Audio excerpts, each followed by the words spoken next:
Sa yung may buntag sa inyo diya mga talasak, no? So, for today's video, mag-video-video na sad ang animal.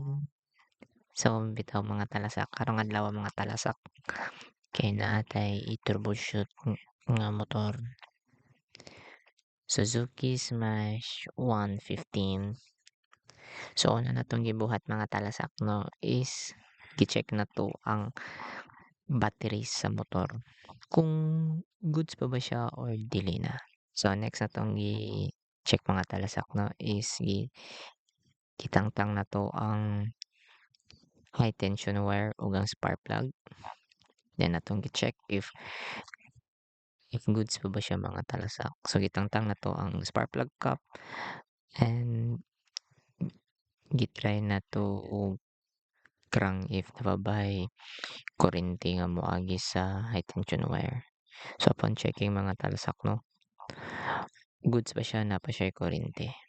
So, video-video na sa ni mga talasak para ignon nga content creator. So, atong gibalik ang spark plug cap dito sa high tension wire, tapos check na po nato ang spark plug mga talasak, no, kung goods pa ba, kung tiyada pa ba siya o spark. So, ato na siyang kibalik, no.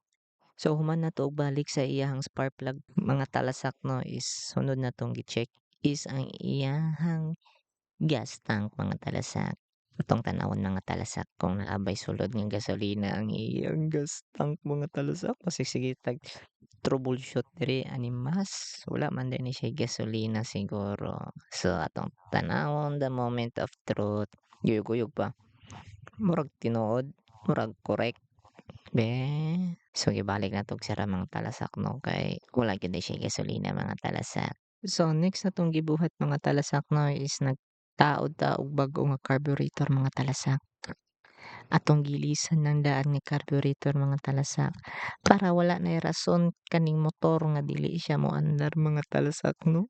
So, ato lang gihugtan ang kuan, ang bolt. Kay para dili siya matagak mga talasak. So kani nga motor talasak to wala na din ni siya'y air box. So the moment of truth. So ani day nga part mga talasak, no, is kuan nakapalit na day ko og gasolina and kaduha na recharge na pud nako ang battery ani mga talasak.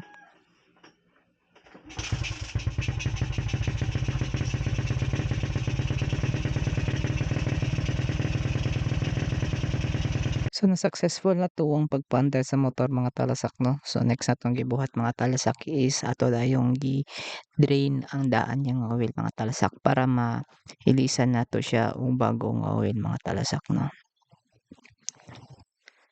So mura na gyud tag correct ani, no. Animas. Mura gyud tag correct kan. So, apil pod ang iyahang oil filter mga talasak ato po ni siyang ginisan mga talasak, no. Kay para smooth ang tanan mga talasak. So, atong giabrihan ng iyahang cover sa iyang oil filter.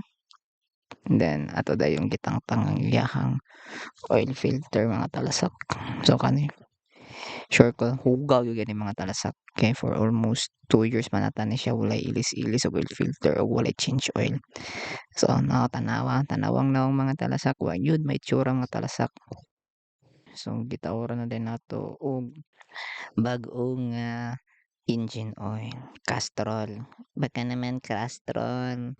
So 800 ml ra to ang gibutang ani nga oil mga talasak, no, kay mura may gi-required sa iyahang manual mga talasak 800 ml ra. Pero nga gyud nagbutang og oil diha doy. Kanang dili masayan doy kay mahal ra ba kay ang oil in town di doy. Sama si Didoy oy. So human nato og change oil mga talasak, no, next na po natong gitrabaho mga talasak kay ang iyahang electrical mga talasak. So atong gilisan og bag-ong electrical tape ang iyahang mga wirings mga talasak, no, kay katuman kung daan nga electrical tape nga naka-cover sa iyahang electrical is nangagisi naman gyud mga talasak 'no. So naka-decide ko nga ato na lang siyang ilisan mga talasak kay para ma-prevent nato ang any troubles in the future mga talasak 'no. So mao ra 'tong tanan mga talasak 'no. Salamat kaayo sa pagtan-aw ninyo sa akong walay pulos nga video mga talasak. Amping mo always. Bye-bye.